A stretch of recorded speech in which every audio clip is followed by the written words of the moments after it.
মেয়েরা বাইরে যেটাই করুক না কেন দিন শেষে রান্নাটা করতেই হয়।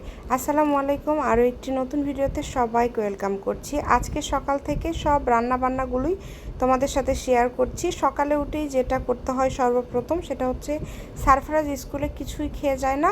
ওর টিফিনটা আমি শুরুতে উঠে আমি একটু লেবু পানি খেয়ে দেন ওর টিফিনটা রেডি করে দিই। ওর ব্যাগটা রাতের বেলা আমি গুছিয়ে রাখি যাতে সকালবেলা একটু দেরিতে উঠলেও কোনো সমস্যা না হয়। তো আজকে টিফিনে ওকে আমি একটু ফ্রেঞ্চ ফ্রাই, তারপরে সসেস, আর এখানে আমি একটি বিস্কিট দিয়ে দিলাম। যেহেতু বাসা থেকে কিছুই খেয়ে যায় না আর ওর ক্লাস হয় 9টা থেকে 2টা পর্যন্ত, সেক্ষেত্রে একটু ভারী খাবার না দিলে হয় না। তো এরপরে দুপুরে রান্না চলে আসলাম। দুপুরের রান্না আজকে করব ভুড়ি ভাজি। অনেকেই কিন্তু আমাদের ওইদিকে বলে মাঞ্জি, আবার অনেকেই বলে জিগরি, এক একজন এক এক কথা বলে। তো এটা হচ্ছে ভুড়ি ভাজি, আমি খুবই পছন্দ করি, সারফরাজের বাবারও খুবই পছন্দ।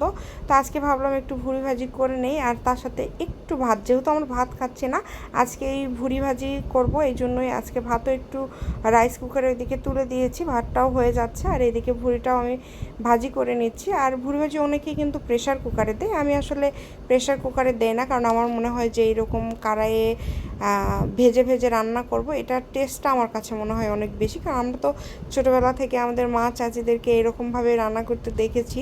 তো সেই জায়গা থেকে মনে হয় এরকম ভেজে ভেজে রান্না করলে বেশি স্বাদ হয়। তো এটা একটা মনের ভিতর ঢুকে গিয়েছে, এইভাবে রান্না করলে হয়তো বা স্বাদ হয়। যদিও আমি এই মুহূর্তে খুবই অসুস্থ, তারপরেও আসলে এতক্ষণ টাইম নিয়ে আমি ভেজে ভেজে ভুড়িটা রান্না করে নিলাম। আজকে তেমন কিছুই তোমাদের সাথে শেয়ার করব না। সারাদিনের এই যে সকালবেলা উঠে চুলায় কি রান্না করলাম, সারফরাজের টিফিন, তারপরে দুপুরের জন্য ভুড়ি ভাজি, এবং আমি কিছু বিকালবেলার কিছু নাস্তা, যেটা আর কি আমার রেগুলার নাস্তা দরকার হয় না। সারফরাজ ওই যে এই চিপস খায়, এটা খায়, সেটা খায়, খুব বেশি কিছু লাগে না। আর আমিও ওভাবে হয়তো বা বিকালবেলা কিছু খাওয়া হয় না, একটা শসা বা গ্রিন টি এইরকম। আর সারফরাজের বাবা তো কিছু খায় না সেভাবে, ওর খাবারের রুটিনটা একদমই আলাদা, আমাদের সবার থেকে আলাদা, কারণ সে সব কিছুই খায় না, বেছে বেছে খাবার খায়, তাও আবার এটা সেটা মানে এরকম। তো এই দিকে ভুড়িটা রান্না করে নিলাম, অনেক সময় লেগেছে কারণ সেদ্ধ হওয়ারও একটা বিষয় আছে। তো আমি একদম পানি টানি ছাড়া খুব সুন্দর করে ওই তেলেতে ভেজে ভেজে নিলাম। দেখেন কত চর্বি তেল বের হয়েছে। আমি অবশ্য এখান থেকে এগুলো ছেঁকে নিয়েছিলাম বুড়িগুলো, আর তেলগুলো আলাদা করে নিয়েছিলাম যাতে করে খাওয়ার সময় কোনো সমস্যা না হয়। একদম শেষ অবধি এত এত পরিমাণে তেল বের হয়েছে যে কি বলবো তোমাদেরকে। আর কে কে আমার মতো ভুড়ি ভাজি পছন্দ করো অবশ্যই কমেন্ট করে জানাতে পারো যে তোমরাও কি আমার মতো ভুড়ি লাভার আছো কি না।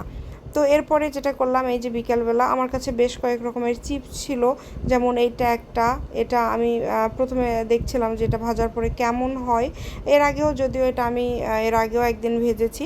তো তারপরে আজকে আমি আবারও ভাবলাম যে একটু ভেজে বক্সে করে রেখে দিলে দেখা যায় যে সারফরাজ মাঝে মাঝে খায়। ওর বাবা আবার এই চিপসগুলো অনেক পছন্দ করে, তবে রেগুলার না, যখন হয়তো বা বাজারে যাওয়া হয় নিয়ে আসা হয় সেই তখন কয়েকদিন খাই। একঘেয়েমি কোনো খাবারই আমার আসলে বাচ্চা বলেন, আমার স্বামী বলেন, কেউই আসলে ওইভাবে খেতে চায় না। তো তারপর আমি কিছুটা ভেজে রেখে দিলাম, তো যাতে করে হচ্ছে সব সময় খেতে পারে। আর হয়তো অনেক সময় দেখা যায় যে খেতে মন চায় না, তারপরেও হয়তো বা ক্ষুধা লাগে, হাতের কাছে কিছু একটা থাকলে পরে বাচ্চাদেরকে দিতে সুবিধা হয় এই কারণে। আর এগুলো তো প্রত্যেক দিন ভাজাটাও বিরক্ত লাগে আমার কাছে। তো আজকে ভাবলাম যে যেহেতু ভাজাভাজি করব, বেশ কয়েক রকমের একদম করে বক্সে করে সুন্দর করে বক্সে করে রেখে দিলে কিন্তু 5-6 দিন এটা ভালোই যায়, তেমন কোনো সমস্যা হয় না।